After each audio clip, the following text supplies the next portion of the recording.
J'ai envie de vous donner des espaces de réflexion, mais j'ai aucune envie de vous proposer des réponses qui seraient un peu prêtes à porter ou qui seraient un peu des trucs et astuces à faire pour certains sujets. Salut les filles d'Olympe, bienvenue dans les bulles de flow, ce défi un peu fou, vous concoctez 100 épisodes en 100 jours.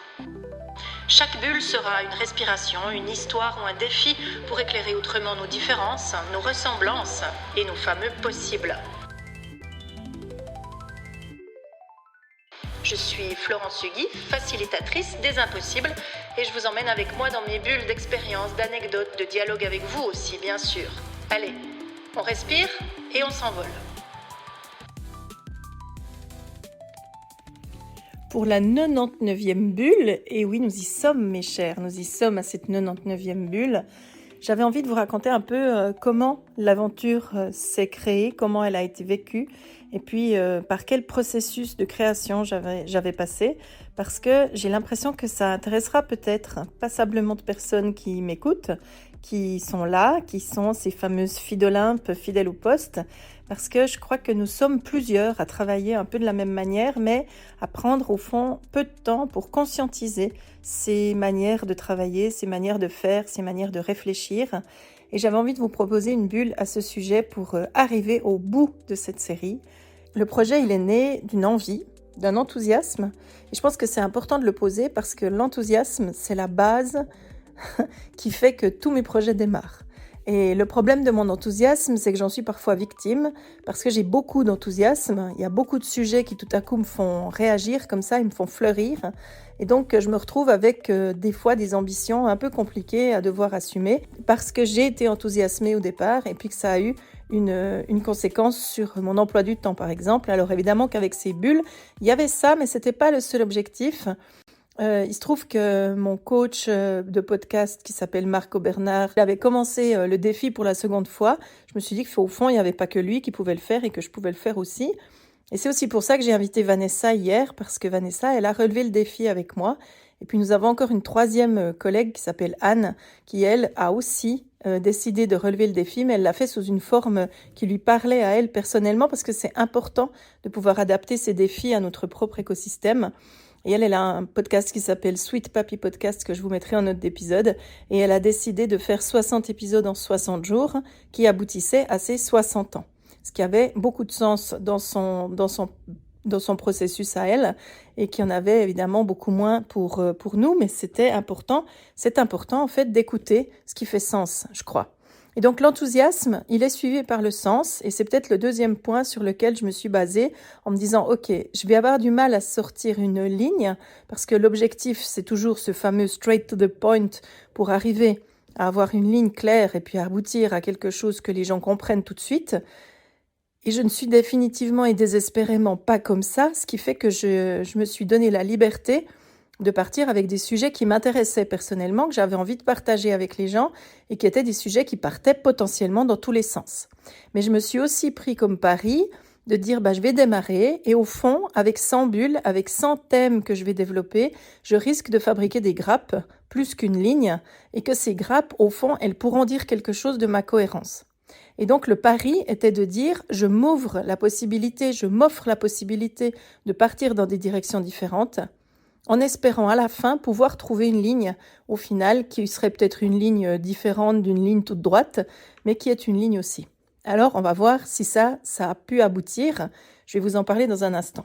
En réfléchissant à cette façon de travailler, à cette façon de fonctionner, en étant dans l'enthousiasme, dans le sens et dans la réalisation un peu foutraque, ou qui a l'air très organique, je me suis rendu compte en fait que tous les projets de ma vie avaient été menés comme ça. Quand j'ai écrit mon livre, je me souviens que j'avais eu une info qui disait que Yvette Terola, qui est l'héroïne de ce livre, allait avoir un prix important du théâtre suisse et qui donc, il fallait que mon livre sorte au même moment. Moi, j'avais pas du tout fait ce lien, j'y voyais absolument pas d'importance, mais c'était absolument juste et je l'aurais vu pour quelqu'un d'autre, mais pas pour moi-même. Et donc, à partir de là, j'avais 2 mois pour écrire le livre. Et ces 2 mois, je les ai consacrés 1 mois à ne rien faire du tout, puis 1 mois à écrire. Et le mois que j'ai utilisé pour écrire, il aurait dû être précédé de ce fameux plan hyper précis que j'avais prévu de mettre au point, avec un tableau entier de post-it, et je le voyais très bien, je le visualisais absolument comment il aurait fallu le faire. Et au final, ce tableau de post-it n'a jamais existé. Et tout ça s'est déroulé dans ma tête avec beaucoup de pression, avec très peu de sommeil, avec des conditions très particulières pour écrire ce livre, parce que sinon je n'y serais pas arrivée. Mais à ce moment-là, j'avais aucune idée de mon fonctionnement cérébral. Et j'ai donc fait ce qui marchait le mieux, c'est-à-dire me mettre sous pression et prendre très peu de temps pour faire les choses, parce que c'est comme ça qu'elles aboutissent le mieux. Je me suis rendu compte aussi en réfléchissant dans le cadre de ces bulles que tous mes travaux universitaires ont été rendus dans les mêmes conditions, que toutes mes préparations d'examen ont été faites comme ça, et que chaque fois qu'il y a eu une échéance importante, je me suis mis sous pression au dernier moment pour pouvoir aboutir à un résultat. Et je me suis rendu compte que je ne pars strictement jamais d'un plan. J'ai l'impression que le plan, ça m'enferme. D'ailleurs, le plan, je vais très vite le perdre. C'est ce qui est arrivé avec mon premier plan de bulles, parce que j'en avais fait un. J'avais une liste de 50 bulles qu'il fallait que je réalise. Puis j'ai très vite perdu cette liste, je ne sais où. Et puis, j'ai dû réinventer à chaque fois le truc en fonction des sujets qui m'arrivaient, des envies que j'avais, et puis du processus dans lequel je m'étais engagée. Je crois qu'il y a une chose qui est importante à dire aussi, c'est que quand on a ce genre de fonctionnement cérébral, on part plutôt de la matière, de ce qui nous allume, de ce qui nous enthousiasme sur le moment, et puis on le passe dans notre propre système d'incubation. Moi, je l'appelle comme ça, on pourrait l'appeler jachère, on pourrait l'appeler autrement. C'est vraiment de l'incubation. Je sais qu'à un moment donné de ce processus, je vais parler de tel thème, mais je ne sais pas encore quel jour. Alors peut-être que c'est tout de suite, parce que le sujet il jaillit d'un coup et que c'est le moment d'en parler. Et puis peut-être que ça va me prendre 2, 3, 4 semaines pour que tout à coup le sujet revienne et puis je me dise « Ah mais oui, c'est de cette façon-là qu'il faut que j'en parle, c'est avec cet exemple-là donc qu'il faut que j'illustre, etc. etc. » Donc le principe, il est à peu près comme ça. Une idée arrive, je la prends, je la creuse un peu mais pas trop, je la pose quelque part et je l'oublie complètement. Surtout quand elle a surgi sous la douche parce que le temps que je me sèche, j'ai déjà oublié que j'avais eu cette idée. Il y a une autre idée qui arrive. Et donc, je creuse cette autre idée et je me dis « Ah oui, mais attends, parce qu'on avait dit dans l'autre idée qu'on pouvait faire un truc. » Bref, et tout à coup, je croise des choses qui, a priori, n'avaient aucun intérêt et aucune raison d'être jamais croisées. Il n'y a pas de lien apparent entre toutes ces idées. Il n'y a pas une volonté d'organiser quoi que ce soit tout de suite. Ça s'accumule un peu et tout à coup, pouf, ça prend forme. Et quand ça prend forme, je peux en parler. Et ça fabrique ces fameuses grappes. Après vient l'organisation du temps. Et pour ça, c'est aussi très compliqué parce que je ne suis pas une fille organisée et que donc j'avais décidé d'avoir de l'avance pour ne pas me mettre en situation périlleuse, puis ne pas souffrir. Parce que je me souviens des périodes où j'écrivais des chroniques régulières. Ces chroniques, finalement, je les écrivais 2 heures avant de les envoyer en me levant très très tôt le matin parce que c'était le moment où j'arrivais à être suffisamment sous pression pour avoir une bonne idée et pouvoir la conclure, notamment avec cette inquiétude vague ou de moins en moins vague que je n'arriverais pas à relever le défi du temps qui m'était imparti. Sauf qu'au bout d'un certain temps, ça devient épuisant et je me souviens d'avoir été épuisée par ce rythme-là, mais plus du tout capable de le faire différemment. Et donc là, je me suis dit, je vais faire un peu autrement, je vais en tout cas tester et je vais essayer d'avoir de l'avance. Ce qui fait que j'ai démarré ces bulles avec de l'avance et puis j'ai très vite été rattrapée par la réalité. Alors j'ai quand même réussi plusieurs fois à avoir 2, 3, 4 bulles d'avance, mais j'ai jamais réussi à en avoir plus. Et là, très honnêtement, ça fait 1 mois et demi que je fabrique mes bulles le soir avant le jour où elles sortent. C'est pour ça aussi qu'il y a eu quelques ratés. C'est pour ça aussi qu'elles ont été un petit peu moins régulières dans les dernières semaines, parce que tout à coup, il y a des journées où c'est impossible, où il n'est pas possible de garder du temps pour faire ce genre de choses, et qu'à ce moment-là, on est vraiment en situation délicate. Travailler au dernier moment, je l'ai toujours fait, mais travailler au dernier moment avec des contingences techniques, c'est différent. Et là, il faut peut-être prévoir un tout petit peu plus de temps, et je le dis à mes amis qui travaillent comme moi, c'est important de prendre en compte un peu le contexte général et pas seulement le fait que nous toutes seules, on est capable d'assumer, évidemment, mais parfois nous ne sommes pas seuls.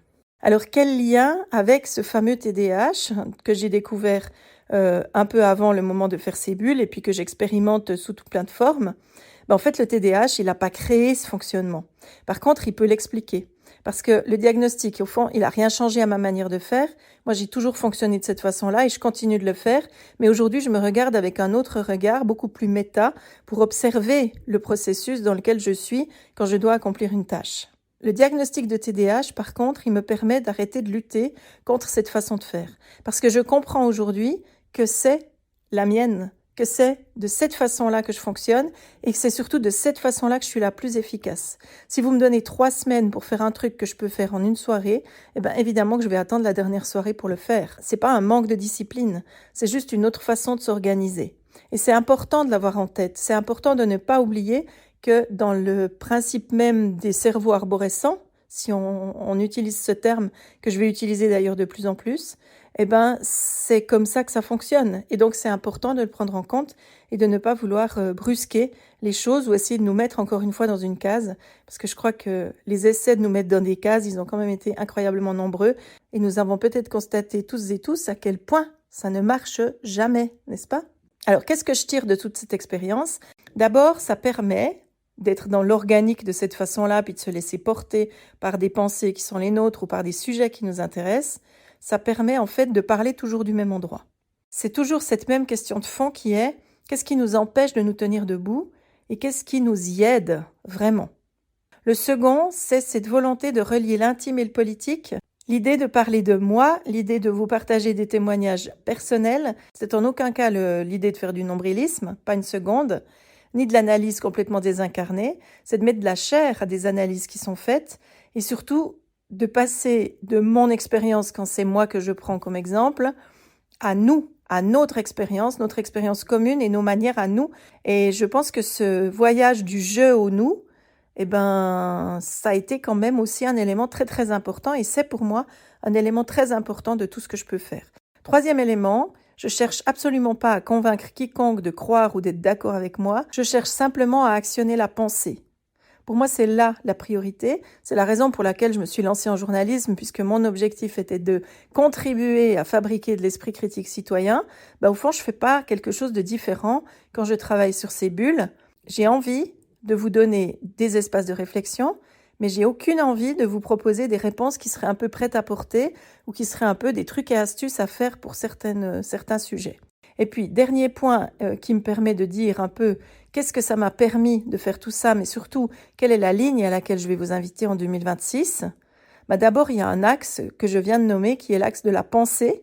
Il y a beaucoup d'épisodes qui parlent de cette invitation à penser et à trouver sa place à travers les différents sujets que j'ai pu vous proposer.